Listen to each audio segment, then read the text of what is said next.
मुंबई महापालिकेच्या निवडणुका अतिशय तोंडावर आलेल्या आहेत। पण असं असताना अजूनही चर्चा होतीये ती मुंबईतल्या काही मूलभूत सोयी सुविधांची। मुद्दा आहे कचरा संकलनाचा।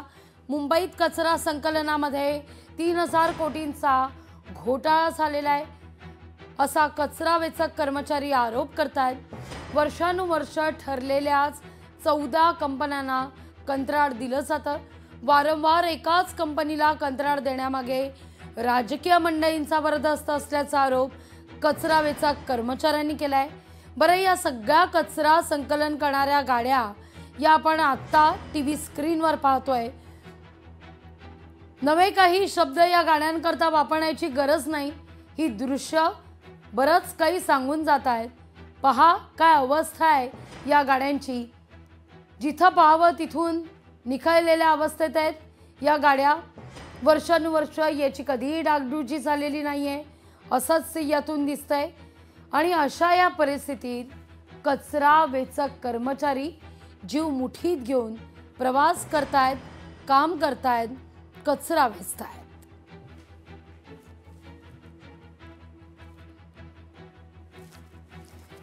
या सगळ्याविषयी अधिक माहिती घेण्याकरता थेट जाऊया आपले प्रतिनिधी भूषण यांच्याकडे। भूषण, सध्या तुम्ही कुठे आहात मुंबईच्या या सगळ्या उपनगरामध्ये आणि तिथं नेमकी काय सध्या परिस्थिती आहे? नक्कीच लागवी, एकंदर लोकशाही मराठी वृत्तवाहिनी जे स्वच्छ मुंबई आणि कचरा मुक्त मुंबई हे अभियान राबवत आहे त्याच अनुषंगाने सध्या मी आहे वरळीमध्ये। वरळीमधील हा कॅम्पाकोला रस्ता आहे आणि इथं सुद्धा पाहू शकता साधारण 3 ते 4 फूट इतका उंच हा कचराचा ढिगारा आपल्याला पाहायला मिळत आहे। आणि या संपूर्ण ढिगाऱ्यामुळे कुठेतरी स्वच्छता मुंबईमध्ये कशा प्रकारे अस्वच्छता पसरलेली आहे याचा हा संपूर्ण पुरावा आहे। आणि एकंदर संपूर्ण या मुंबईला ज्या प्रकारे मुंबईची शांघाई होणार अशा प्रकारे अनेक आश्वासनं गेली अनेक वर्ष आपल्या मुंबईकर ऐकत आहे। मात्र संपूर्ण या आश्वासनांची पोलखोल सध्या आपल्याला होताना पाहायला मिळत आहे। या ठिकाणी अगदी रस्त्याच्या कडेला अगदी हा कचरा जो आहे तो मागील अनेक दिवसांपासून आहे। इथे स्वच्छता कर्मचारी येत नाहीत। इकडे एकंदर ज्या प्रकारे ज्या गाड्या ज्या आहेत कचरा उचलणाऱ्या गाड्या सुद्धा इथं फिरकत सुद्धा नाही अशा प्रकारे इथल्या स्थानिकांचं म्हणणं आहे। आणि अक्षरशः इथे दुर्गंधी पसरलेली आहे। अनेक कावळे अनेक उंदीर इथं आपल्याला या कचऱ्याच्या ढिगाऱ्यामध्ये अन्न वेचताना त्यांचं पाहायला मिळत आहे। आणि एकंदर संपूर्ण जो रस्ता आहे तो या संपूर्ण कचऱ्याने आपल्याला कडेला आपल्याला पाहायला मिळत आहे। या इथं पाहिलं तर कुठेतरी जे आमदार आहेत ते आदित्य ठाकरे स्वतः आहेत जे शिवसेना उद्धव बाळासाहेब ठाकरे पक्षाचे आमदार आहेत। आणि इथले जे नगरसेवक आहेत ते साधारण माजी नगरसेवक जे आहेत दत्ता नरवणकर जे सध्या शिंदे यांच्या शिवसेनेचे आहेत। आणि एकंदर सध्या ते माजी नगरसेवक आहेत कारण 17 मध्ये निवडणूक झाली त्यानंतर आता माजी नगरसेवक त्यांच्याकडे सध्या आहेत। त्यामुळे पण कुठेतरी या संपूर्ण रस्त्याची कुठेतरी काळजी कोणी घेत नाहीये का? इथं कोणीही नेता किंवा इथला कोणी प्रतिनिधी फिरकत नाहीये का असा सवाल सध्या इथं निर्माण होत आहे। संपूर्ण वरळी हा अत्यंत हाय प्रोफाईल परिसर समजला जातो वरळीमध्ये अनेक उच्चभ्रू नागरिक राहतात। VVIP वरळीमध्ये राहतात। तुम्ही ज्यांचा उल्लेख केला ते आमदार आहेत आदित्य ठाकरे। सातत्यानं स्वच्छ मुंबई आपली मुंबई असं करत अभियान राबवलं जातं। या ठिकाणी मुंबईचं शांघाय करायचं असं स्वप्न पाहिलं जातं। हे अशा चित्रानं शांघाय होणार आहे का?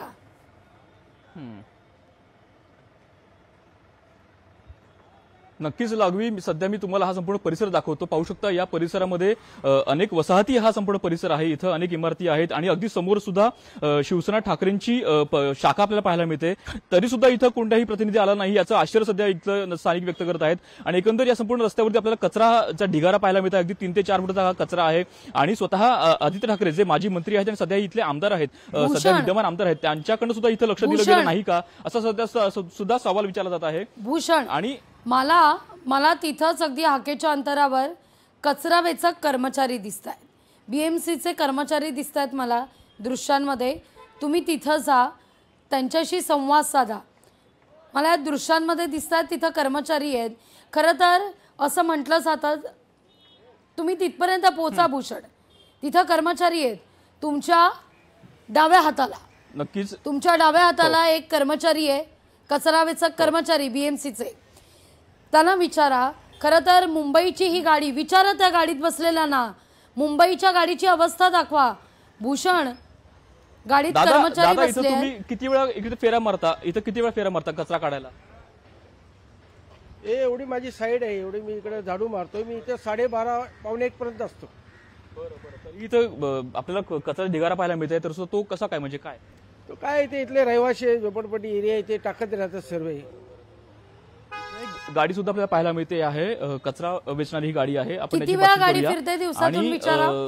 दादा काय सांगाल, इथं कचरा आपल्याला पाहायला मिळतोय, इथे किती गाड्याच्या फेऱ्या होतात? आता ते सकाळी गेले, दुपारी पण येणार. हो, पण किती दिवसातून किती फेऱ्या इकडे तुमच्या होतात गाडीच्या? रोज येतो.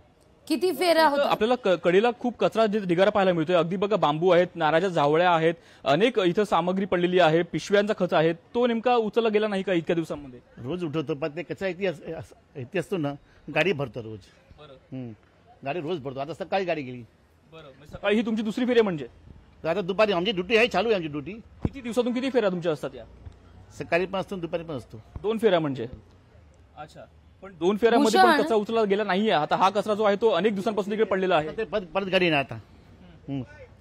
भूषण, परत गाडी येणार, पण तो उचलणार का? उचलणार ना, तो कडेचा सगळा कचरा हे सगळं उचलणार. बरं. भूषण, खरं तर तीनदा या गाड्या फिरणं गरजेचं आहे. तुम्ही त्यांना विचारा, तीनदा या गाड्या फिरणं गरजेचं आहे. मुंबईत 3दा कचरा वेचक गाड्या फिरल्या जाणं हे फार महत्वाचं आहे. आपण वारंवार म्हणतोय हा 3000 कोटींचा घोटाळा आहे. एका दिवसात झालेला हा सगळा कचरा नाहीये. हे मला नव्यानं मुंबईकरांना सांगण्याची गरज नाही. मुंबईकर आहे, सगळं काही जाणतो. त्यांना विचारा, एका दिवसात काही तो कचरा जमा झालेला नाहीये. किती दिवसांचा तो ढीग तिथे पडलेला आहे. तुम्ही म्हणताय 2 वेळा कचऱ्याची गाडी या ठिकाणी येते, तरी हा कचरा का उचलला जात नाही? 3 वेळा येणं अपेक्षित आहे. तुम्ही 2 वेळा म्हणताय, एकदा मात्र इथे ती फेरी मारत नाही. याचं कारण काय? 3 वेळा फिरणं गरजेचं आहे ना, मग 2दाच का फेऱ्या होतात? नक्कीच लागवी पुन्हा पण याची बातचीत करूयात. आता तुम्ही म्हणताय की 2 फेऱ्या तुम्ही इथं मारताय, मात्र सध्या कागदावरती 3 फेऱ्या मारण्याचा उल्लेख केला गेलेला आहे. मग तुमच्या 3 फेऱ्या होत नाहीत का? म्हणजे त्याचं नेमकं कारण काय? मग गाड़ी 5 फेरा मारते, बड़ी गाड़ी से 2 फेरा मारते. म्हणजे आम्हाला काय ते सगळ्या एरियामध्ये ती गाडी घुमायला लागतो आणि इकडे 2 गाडी येतो. परत आज गाडी येणार. आज गाडी येणार.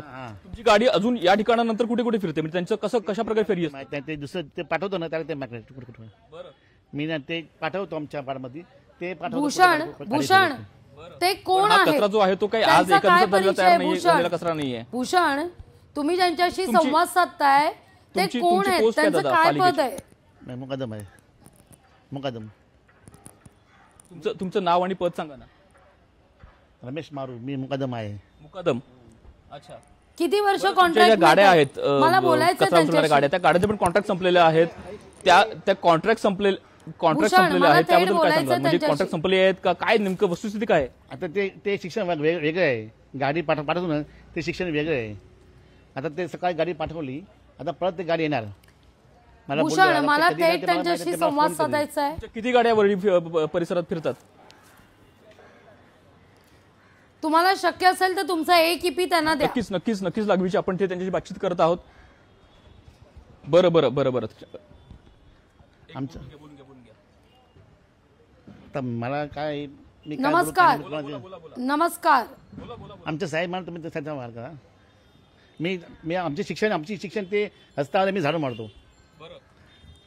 आणि ते गाडी वेगळी येते. आता सकाळी गेले, परत ते येणार, दुपारी पण येतो आणि परत येणार.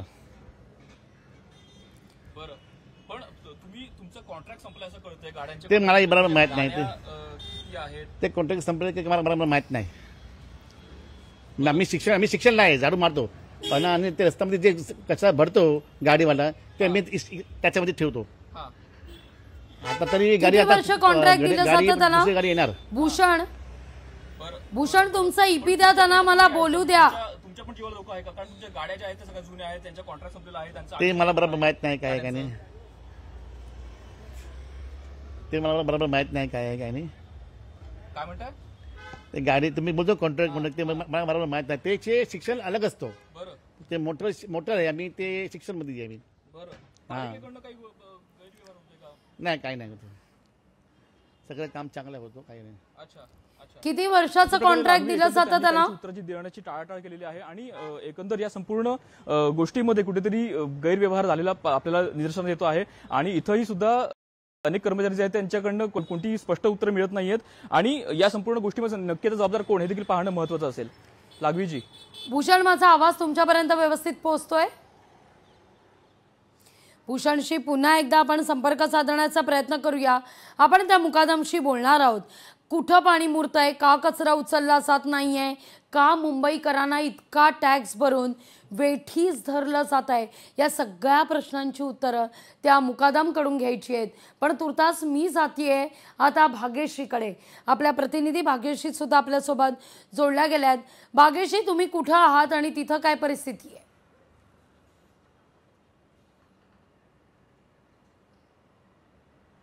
भूषण, माझा आवाज पोहोचतोय तुमच्यापर्यंत? भूषण, कोण सध्या तुमच्या समवेत त्या ठिकाणी उपस्थित आहे? मला त्या मुकादमशी संवाद साधायचा आहे. नक्कीच लागवीची, मुकादम यांनी बोलण्यास नकार दिलेला आहे. त्यांनी ईपी सुद्धा घेण्यास नकार दिला आहे. आणि सध्या माझ्यासोबत काही स्थानिक रहिवासी आहेत, ते सुद्धा इथले वरळीतील रहिवासी आहेत, जुने रहिवासी आहेत. आणि त्यांचं म्हणणं काय जाणून घेऊया. दादा, काय सांगाल, इकडं हा जो रस्ता आहे, कॅम्पाकोला रस्ता आहे, या रस्त्यावरती कचरा आपल्याला ढिगारा पाहायला मिळतो. 3-3, 4-4 फुटाचा कचरा जो आहे. स्थानिक रहिवासी म्हणून तुम्हाला तुमच्या काय समस्या आहे याबद्दल? लोकांनी इथं येऊन कचरा टाकू नये, डस्टबिनमध्ये टाकावा आणि गाडी आल्यानंतर डस्टबिनमधनं गाडी उचलून नेईल असं हे होईल. पण इथं येऊन टाकतात ते प्रॉपर स्थानिक लोक नाही आहेत. बाहेरचे लोक जे राहायला आहेत का नाही ह्याचे म्हणजे जे काही रेंटनं वगैरे राहतात ते लोक काय करतात, डायरेक्ट त्यांना हे नाही, जवळपास त्यांच्या टाकायला जागा नाही, तर ते कचऱ्याचा डब्बा आसपास त्यांच्या नसल्यामुळे इकडे येऊन टाकतात. मग ते इकडे येऊन रस्त्यावरती टाकतात आणि त्यांनी टाकू नये असं. आणि माझे आपले सेनेचे आपले नगरसेवक जे पण पालिकेच्या ज्या स्वच्छता विनंती की इथं त्यांनी लक्ष ठेवून त्यांना सांगावं की बाबा इथं कचरा टाकू नये आणि कचरा डस्टबिनमध्ये टाका आणि मग नंतर गाडी उचलून नेईल असं. भूषण, अच्छा बरोबर. इथे पालिकेच्या किती फेऱ्या इकडे होतात? पालिकेची गाडी रोज असते, ही रोज असते, रोज गाडी येते, रोज लोक येतात, ते हे करतात. पण इतका कचरा टाकला जातो की त्यांना म्हणजे त्यांच्या कामापेक्षा जास्त त्यांना हे होते. पुन्हा आपण त्या जे मुकादम आहेत गाडीच्या बसलेल्या आहेत त्यांचं काय म्हणणं पुन्हा जाणून घेऊया. आता काय सांगाल, एकंदर थेट आमच्या स्टुडिओशी बोला, स्टेट स्टुडिओमध्ये बोला. काय बोलला नाही तुम्ही, तेच आहे. का बोलायला का तयार नाही आहात तुम्ही? माझा आवाज तुमच्यापर्यंत व्यवस्थित पोहोचतोय. मला तुमच्याशी संवाद साधायचा आहे. किती वर्ष तुम्ही या ठिकाणी मुकादम म्हणून काम करताय? किती वर्षाचा कॉन्ट्रॅक्ट आहे? माझा आवाज पोहोचतोय तुम्हाला व्यवस्थित? कचरा पडतोय सकाळी गाडी गेली, दुपारी येणार, परत आता जेसीपी येणार. ते मुकादम साहेब, तुम्ही माझ्या प्रश्नाचं सोडून सगळं बोलताय. 2 वर्ष झाले, 2 वर्ष झाले मला, दोन्ही एक गेले. माझा आवाज पोहोचतोय तुम्हाला मुकादमजी? हा, व्यवस्थित. तुम्ही किती वर्ष या ठिकाणी या गाडीचं कॉन्ट्रॅक्ट घेताय? मला 2-2.5 वर्ष इकडे झाले. इकडे 2-2.5 वर्ष. सकाळी गाडी भरून गेली. बरं, किती वेळा ही गाडी फिरते या रस्त्यावर? आणि दुपारी पण येणार. 2 वेळा पडतो, सकाळी फिरतो, रात्री पण. आता मला ते बोललो, रात्री पण गाडी येतो. गाडी पण तुम्हाला तर काही मिनिटांपूर्वी माहित नव्हतं रात्री गाडी येते की नाही? तुम्ही 2दाच सांगितलं मला.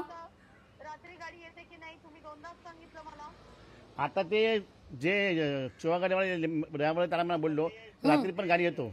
म्हणजे मुकादम असून तुम्हाला माहित नाही तुमची गाडी किती वेळा फिरते? रस्त्यावर हे काय, हे जो आहे ना त्याची शिक्षण वेगळी आहे. हे मोटरची शिक्षण आहे, मोटर लोडर. मी काय विचारते तुम्ही मला त्याचं उत्तर द्या.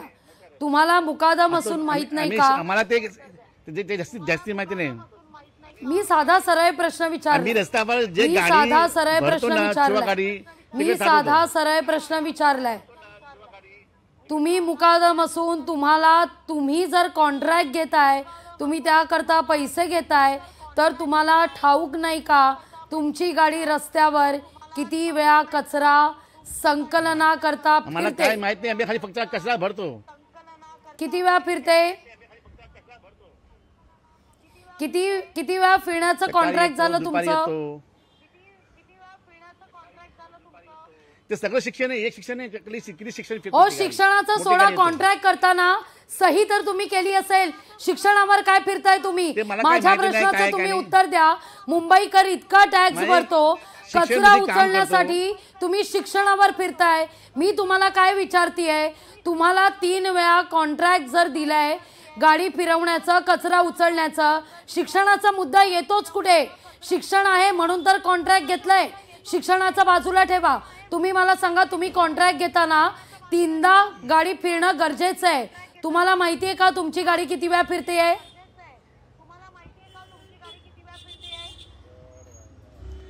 मला ते माहित नाही, मी शिक्षण वर्ग का आहे. का ठाऊक ते- नाही?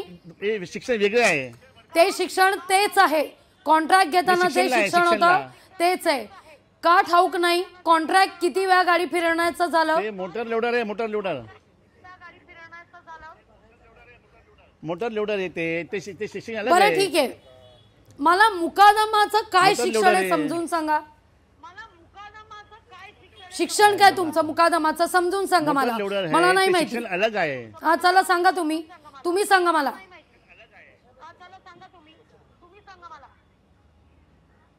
मोटर लोडर आहे. सांगा आमचे साहेब आले. काय मुकादम गाडीवर होण्याकरता शिक्षण काय सांगा तुम्ही मला. काय शिक्षण काय वेगळं असं तुम्हाला ठाऊक असणं गरजेचं आहे. तुम्ही म्हणताय ते शिक्षण वेगळं आहे, गाडी किती वेळ फिरते हे तुम्हाला माहित नाही, पण तुम्ही गाडीत बसलात. तुम्ही गाडीत बसून या ठिकाणी कचरा संकलन होणार आहे. आमचे साहेब आहे ते बोला ना तुम्ही. काय मॅडम निरुत्तर लालजीजी, झालात इथं तुम्ही. आता त्यांचे दिसतंय काही वरिष्ठ आलेले अवघ्या पाहायला महाराष्ट्राला मिळतंय. आणि मुंबईला त्यांची सुद्धा चर्चा करूया. भूषण. तुम्ही कोण आहात? तुम्ही कोण आहात? मी इथे ज्युनियर सुपरवायझर आहे. बरं बोला की इथे कचरा ढिगारा पाहायला मिळतोय. हो तुम्ही पहिला परमिशन घ्या, नंतर बोलायला लावा. असं नाही. काय मी इंटरव्ह्यू देऊ शकत नाही प्लीज. हो पण तुम्ही स्वतः आम्हाला इंटरप्ट केलं ना, त्यांची बोलू नका म्हणून. तुम्ही स्वतः सुपरवायझर आहात, त्यांचे वरिष्ठ आहात, तुम्ही आहात. हां मग पण ते ऑफिशियली तुम्ही असं इंटरव्ह्यू घेऊ शकत नाही ना विदाउट परमिशन. पॉलिसी असते की नाही असते. इथं कचरा आहे तो प्रश्न आम्ही मांडतोय. तुम्ही कचरा तुम्ही आमच्या वरिष्ठांना वॉर्डमध्ये जाऊन भेटा, काही प्रॉब्लेम नाही. किती गाड्या किती करा आपल्या इकडे गाड्या दिवसाला? तुम्ही वरिष्ठांना बोला. तुमची पोस्ट सांगा ना, तुमचं नाव सांगा ना. लागवीजी, इथे सध्या आपल्याला काही स्थानिक रहिवासी आहेत, डॉक्टर स्वतः इथं आलेले आहेत. त्यांच्याशी आपण इथलं त्यांचं क्लिनिक आहे त्यांची बातचीत करूयात. मॅडम इथे नेमकी काय समस्या आहे? इथे तुम्ही स्वतः तुमचं क्लिनिक आहे, इथं कचराचा ढिगारा पाहिला म्हणजे 3-3, 4-4 फुटाचा कचरा इथं आहे. नेमकी काय समस्या आहे? हो, दिवसभर कचरा पडलेला असतो आणि समोरचा गेट पण बंद होतं. तर जे पण पेशंट येणार आहे, जे पण लोक येणार आहे, आम्हाला दिवसभर ह्याचा वास, ह्याचा त्रास, पुन्हा अनहायजिनिक आमचे पेशंट येतात. आम्हालाही त्रास होऊन राहिला या गोष्टीचा. पालिकेचे कर्मचारी जे म्हणतात त्यांचं म्हणणं की आम्ही दिवसातून 2 किंवा 3 वेळा फेऱ्या मारतो आणि हा कचरा जो आहे तो आम्ही उचलतो, आज पण उचलणार म्हणे, असं त्यांचं म्हणणं आहे. कचरा असाच असतो नक्की. And we really want to, आम्हाला खरंच काहीतरी याच्याबद्दल करणं खूप आवश्यक आहे. बरं, इथले लोकप्रतिनिधी आमदार स्वतः ठाकरे आहेत, त्यानंतर इथले माजी नगरसेवक आहेत, त्यांची काही बोलणं होतं का? तुम्ही त्याच्याकडे तक्रार केली का? नाही, आता मी एवढं काय ह्याच्यात नाही, पण मला ह्याचा खूप त्रास होऊन राहिलाय. मला ते म्हणणं खूप गरजेचं आहे. थँक्यू. स्थानिक रहिवाशांचं काय म्हणणं आहे काही? बाकीच्या मला माहित नाही, पण मला जितका त्रास होता ते मी सांगणं गरजेचं आहे. थँक्यू. तर अशा प्रकारे लागवीजी इथं स्थानिक रहिवासी आहेत, जवळ क्लिनिक आहे, त्या क्लिनिक डॉक्टर सुद्धा बोलले की त्यांना सध्या त्रास होतो आहे, भूषण, इथं कचरा उचलला जात नाही. एक तर यातून स्पष्ट दिसलं यांच्याकडे त्याची उत्तरं नाही. आपण जो काही प्रश्न विचारतोय त्याची यांच्याकडे उत्तरं नाहीत. ते सोडून हे इतर बरंच काही बोलतायत. त्या ज्या महिला त्या ठिकाणी आलेल्या होत्या, ज्या आपल्याला नियमावली शिकवत होत्या की तुम्ही या सगळ्या प्रकरणी ऑफिसरशी बोला, वॉर्ड अधिकाऱ्याशी संपर्क साधा, युनिफॉर्म असलेल्या माणसाशी बोला, पण त्यांनी मात्र आपल्याला मज्जाव करताना, अटकाव करताना स्वतः युनिफॉर्म घातलेला नव्हता किंवा सगळ्यात महत्त्वाचं आपण BMCचे कर्मचारी आहेत याचं ID ही घातलेलं नव्हतं. त्यामुळे नियम शिकवणाऱ्यांनी खरं तर स्वतः नियमात राहणं फार गरजेचं असतं. लोकशाही मराठी ऐका, पहा, जागरूक रहा.